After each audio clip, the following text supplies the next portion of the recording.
Prandaj Allahu nuk dëshiron që robi i tij me u shkatru.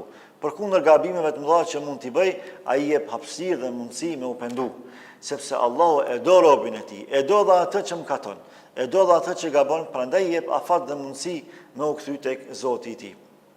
Allahu e don kthimin e robit të tij më shumë se sa çdo gjë që robi mund të dojë dhe mund të mendoj mirë për veten e tij. Aq sa pejgamberi Allahut alayhi salatu wasalam na ka treguar në hadithin madhështor ku e përshkruan raportin e bukur mes Allahut dhe mes robit që pendohet sinqerisht.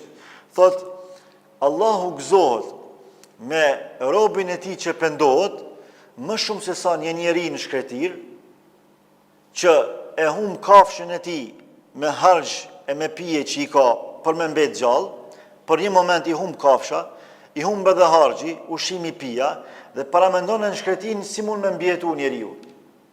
Pa ushqim e pa pije. Është e pa mundur.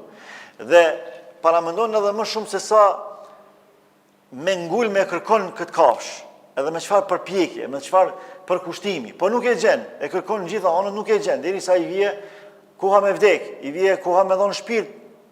Për një moment i paraqitet kafsha e humbur. Çfarë gëzimi përjeton ky rob? Vetëm ata që kanë qenë në prag të vdekjes e dinë se çfarë gëzimi përjetohet kur e sheh vdekjen me sy, po për një moment Allahu ta bën zgjidhjen dhe të shpëton. Aq sa thot pejgamberi Allahut, akhta'a min shiddatil farah. Gabon nga lumturia e madhe, nga gëzimi i madh në ato vende. Qysh gabon? Thot, o Zot im, o Allahu im, ti je robi im, unë jam Zoti yt. Për gëzimit madh shprehet gabimisht.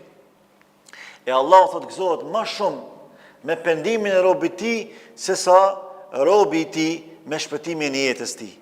Pra, a ka diçka më të rëndësishme se sa me shpëtu njeriu jetën e tij? S'ka. A ka gëzim më të madh se sa njeriu me pa shpëtimin kur vdekjen e ka pas parasyve? S'ka. E Allahu gëzohet më shumë me neve kur pendohemi se sa kur ne shpëtojmë nga rreziqet eventuale që e rrezikojnë jetën tonë.